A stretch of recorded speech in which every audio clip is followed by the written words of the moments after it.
War heroes. Desmond Doss. On April 1st, 1942, Desmond Doss joined the United States Army.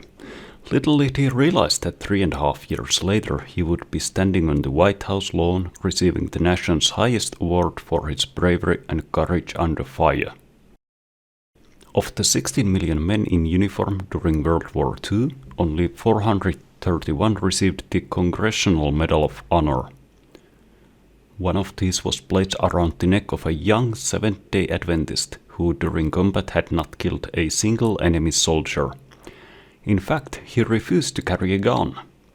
His only weapons were his Bible and his faith in God.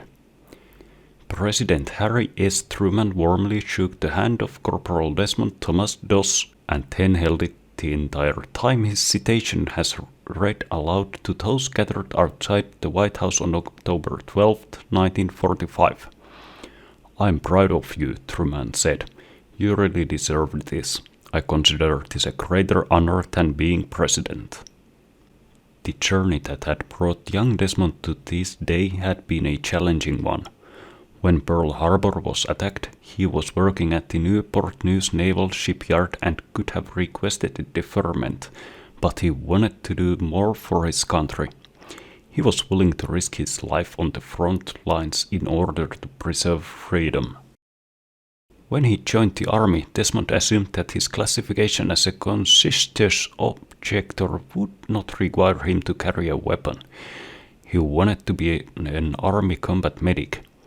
As luck would have it, he was assigned to an infantry rifle company. His refusal to carry a gun caused a lot of trouble among his fellow soldiers. They viewed him with disdain and called him a misfit. One man in the barracks warned him, "Doss, as soon as we get into combat, I'll make sure you won't come back alive." His commanding officer also wanted to get rid of the skinny Virginian who spoke with a gentle southern drawl. They saw him as a liability. Nobody believed a soldier without a weapon was worthwhile. They tried to intimidate him, scold him, assign him extra tough duties, and declared him mentally unfit for the army. Then they attempted court-martial with him for refusing a direct order to carry a gun, but they failed to find a way to toss him out, and he refused to leave. He believed his duty was to obey God and serve his country, but it had to be in that order. His unwavering convictions were most important. Desmond had been raised with a fervent belief in the Bible. When it came to the 10 Commandments, he applied them personally. During childhood, his father had purchased a large framed picture at an auction. It portrayed the 10 Commandments with colorful illustrations. Next to the words, "Thou shalt not kill," was a drawing of Cain holding a club and standing over the body of his dead brother, Abel. Little Desmond would look at that picture and ask, why did Cain kill Abel? How in the world could a brother do such a thing? In Desmond's mind, God said, "If you love me, you won't kill." With that picture firmly embedded in his mind, he determined that he would never take a life.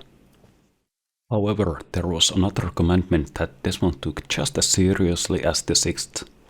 It was the 4th commandment. His religious upbringing included weekly church attendance on the 7th day. The army was exasperated to discover that he had yet another personal requirement. He asked for a weekly pass so he could attend church every Saturday. This meant 2 strikes against him. His fellow soldiers saw this Bible-reading Puritan as being totally out of sync with the rest of the army. So they ostracized him, bullied him, called him awful names, and cursed at him. His commanding officers also made his life difficult. Things began turning around when the men discovered that this quiet, unassuming medic had a way to heal the blisters on their march-weary feet. And if someone fainted from the heat stroke, this medic was at his side, offering his own canteen. Desmond never held a grudge. With kindness and gentle courtesy, he treated those who had mistreated him. He lived the golden rule. Do to others what you would have them to do to you. Desmond served in combat on the islands of Guam, Leyte, and Okinawa. In each military operation he exhibited extraordinary dedication to his fellow men. While others were taking life, he was busy saving life. When the cry "Medic" rang around the battlefield, he never considered his own safety. He repeatedly ran into the heat of the battle to treat a fallen comrade and carry him back to safety. All this while enemy bullets whizzed past and mortar shells exploded around him. Several times while treating a wounded soldier, Desmond was so close to enemy lines he could hear the whispering of Japanese voices. In May 1945, as German troops were surrendering on the other side of the world, Japanese troops were fiercely defending to their last man, the only remaining barrier, Okinawa and the Maeda Escarpment, to an Allied invasion of their homeland. The men in Desmond's divisions were repeatedly trying to capture the Maeda Escarpment, an imposing rock face the soldiers called Hacksaw Ridge. After the company had secured the top of the cliff, the Americans were stunned when suddenly enemy forces rushed them in a vicious counterattack. Officers ordered an immediate retreat. Soldiers rushed to climb back down the steep cliff, all the soldiers except one. Less than one-third of the men made it back down. The rest lay wounded, scattered across enemy soil, abandoned and left for dead, if they weren't already. One lone soldier disobeyed the orders and charged back into the firefight to rescue as many of his men as he could before he either collapsed or died trying. His iron determination and unflagging courage resulted in at least 75 lives saved that day, May 5th, 1945, his Sabbath. Eventually the American took Hacksaw Ridge. Okinawa was captured inch by blood inch. Several days later, during an unsuccessful night raid, Desmond